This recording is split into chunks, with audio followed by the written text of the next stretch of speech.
Lesson 14, pickups and drop-offs. Okay, so first of all, what's important? Safety, right? Your driver safety, passenger safety, and adhering to the road rules, and hazards and police. Okay, so just be aware of all these things. Very important to have a safe working environment. You may also want to be aware of construction zones. Slow down during construction zones, or if you see there's something ahead, always adhere to your road rules, whatever they are. All right, pickups en route. Okay, when you're en route, keep your eyes on the road, drive well, don't rush. Slow down on approach to your location, to your final destination, right, to pick up the rider. The Uber map will slow or zoom usually, okay? Find an appropriate legal parking spot close to where you're picking them up. Look for the rider, okay? So they may actually be looking for you as well, because they can see you on their app. They can see your approach. They'll be looking for you for the most part if they're on the street, okay? If they're inside a building, maybe not, okay? But they still will be able to see you approaching, all right? Now learn to recognize riders, because they'll have their phone close to their face. They'll be looking up between their phone and the direction of travel that you'll be in. Learn to recognize this. It's pretty easy to catch them. Give them a quick wave, say Uber, and bang, they're in. Sometimes they're inside a building, all right? If you think that's happening, give them a call.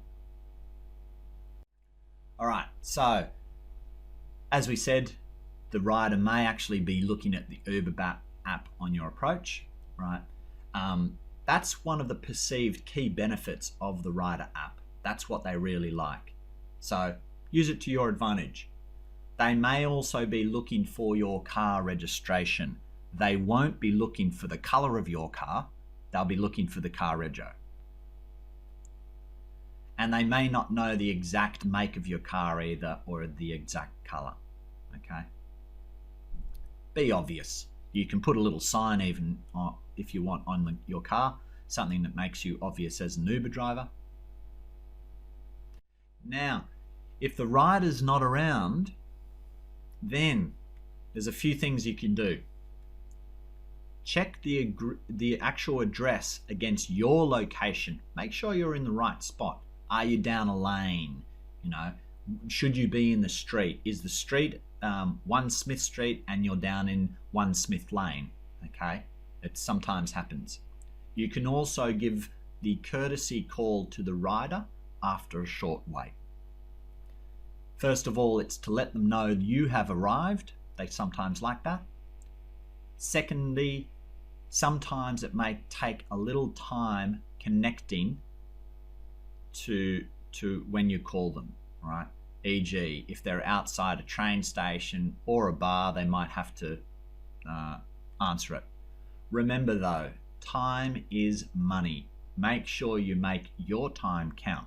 So if you have to wait ages for someone to get to your car, right, you're wasting time. Problem solving. You're going to have problems. Don't worry about that. Just be aware that you can solve them pretty quickly, which is one of the objectives of this course. The map location or address may be inaccurate. Okay, so for example, if the app says 10 Smith Street, but it directs you to Smith Lane, use the address first. Okay, they may actually be at the back of the house, or the GPS is wrong and it's allocated you Smith Lane, but they mean Smith Street, which is at the front of the house, not the back. So use the address first, or call and confirm to save time. Remember, time is money. Don't get angry at the rider. It's not their problem. It's your problem. Solve the problem. Communicate with the rider. Use landmarks to isolate your position and where you want to pick them up from or where they are, all right? Or get them to come to you if you're locked in a bad spot, okay? Sometimes that may happen. You're down a one-way street and you can't reverse up. So you could possibly say, hey, I'm in a white Hyundai, please come to me. I've got my hazard lights on, something like that. Greetings, okay. Be pleasant, greet them with a smile. It doesn't cost you anything. Don't overdo it though, obviously. Ask them what their name is for a good reason. Just confirming what's your name, okay? Sometimes people will get into your Uber and it'll be the wrong rider, all right? So you need to confirm what their name is before you tell them your name, okay? Because they may actually be a bit dodgy and they may try and jump in and get a free ride and just pretend their name is John or, you know, Sarah, okay? You need to confirm their name first. Then you can introduce yourself and then you can start the fare. So you've covered off introductions, confirming their identity, then you're okay to actually start the fare. Then confirm their drop-off address. Okay, you're going to wherever. Yep, great. Okay, some miscellaneous pickup tips. Some passengers may not want to talk during the trip. Okay, that's fine. All right, just drive. Sometimes kids and school children get the Uber ordered by the parent. Okay, so you might actually be picking up kids from schools even. It's happened. Babies and small children may need child restraint seats if under a certain age.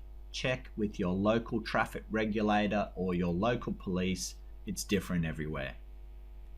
Sometimes it's not legal to sit on the lap of an accompanying adult for a child. Okay, you've got to know these road rules and what's safe. Right, now use the map navigation. Okay, now get the rider to enter the destination on their phone or any updates or changes. That will be reflected in your app, right, and the navigation and address of your drop-off location. It's easier to follow the app directions if the destination is correct. So if they update it on their app, you can actually keep driving and it'll automatically flow through. Plus, also, if they update it, they can't blame you if they get it wrong. Drop-offs. Ask the rider if they have a drop-off location preference on approach, obviously. Okay. The Uber Partner Nav app will zoom in as you approach. Be aware of illegal and unsafe drop-off locations. You don't want to get fined.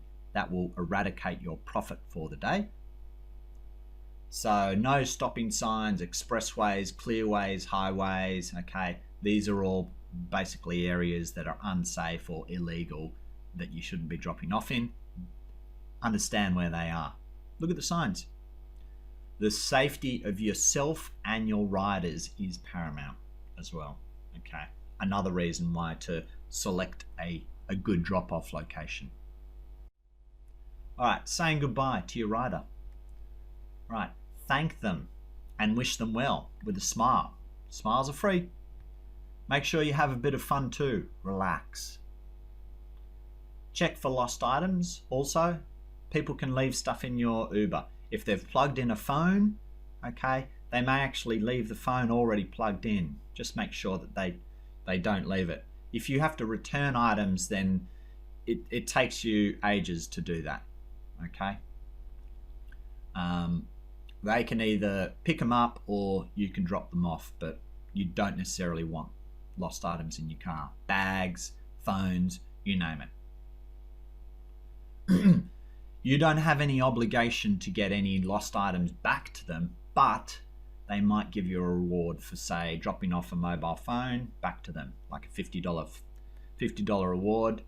It's better off you dropping it back off to them. They'll give you a good rating. rating the passenger. Okay, so they can rate you, but also you can rate them.